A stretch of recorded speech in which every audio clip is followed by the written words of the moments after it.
Today is March 16th, 2026. This is an urgent message to all members of the United States Armed Forces. I'm Elizabeth Glass. I became an activist in 2019 when the two youngest of my four kids were kicked out of school due to New York's forced shot law. When I found out that kids were getting deadly shots at school without parental knowledge or consent, I decided to challenge the sponsor of that law. I scored 34% of the in-person vote in the primary in 2020, highlighting cracks in the globalists' armor. I have close relatives who created military weapon systems. Certain Air Force generals, Pentagon officials, and experts in electronic warfare and weather warfare will know who my relatives are.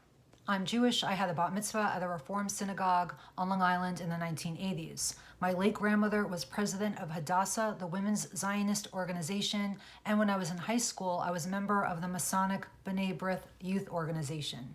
In my opinion, most Jews are like my relatives, law-abiding, and they just want to live their lives. When I was a child in Hebrew school, we did not study the Talmud. Only a small percentage of Jews do. However, Netanyahu has proclaimed that the Talmud is the basis for the Israeli legal system. The 2,711-page Talmud, quote, inculcates an attitude of scorn and hatred of gentiles, or non-Jews, and includes statements such as, quote, even the best of the goyim should be killed. Goyim is a derogatory term for non-Jews or gentiles. And, quote, all children of the goyim are animals. No Jews I have ever known held these beliefs. However, the Epsteins and the Netanyahus of the world do have these beliefs. That is why the attack on Iran started with the bombing of an Iranian elementary school that killed 165 little girls. As a member of the United States Armed Forces, you are fighting for demons that view you as an animal.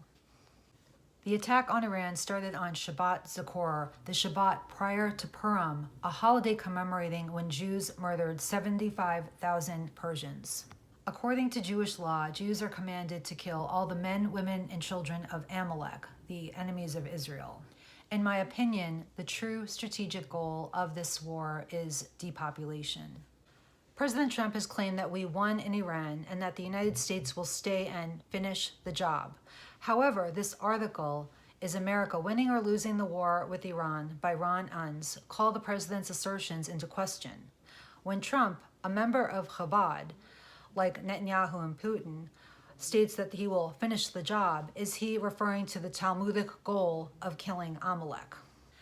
Over 200 anonymous complaints have been logged to the Military Religious Freedom Foundation by U.S. troops who were told by euphoric Zionist Christian commanders that the Iran war is for Armageddon and a return of Jesus Christ. Trump's press secretary has stated that a draft is not off the table. The Iran war is an illegal war based on lies told by Israel and accepted by our government. The Zionist goal is not just the Greater Israel Project, but world domination per the Talmud. And you can guarantee that uncooperative Jews will be lumped in the goyim pile. To U.S. soldiers, I will say this: the most patriotic thing that you can do is do not go. Become a conscientious objector or exit the situation as creatively as possible. It is your right to disobey unlawful orders.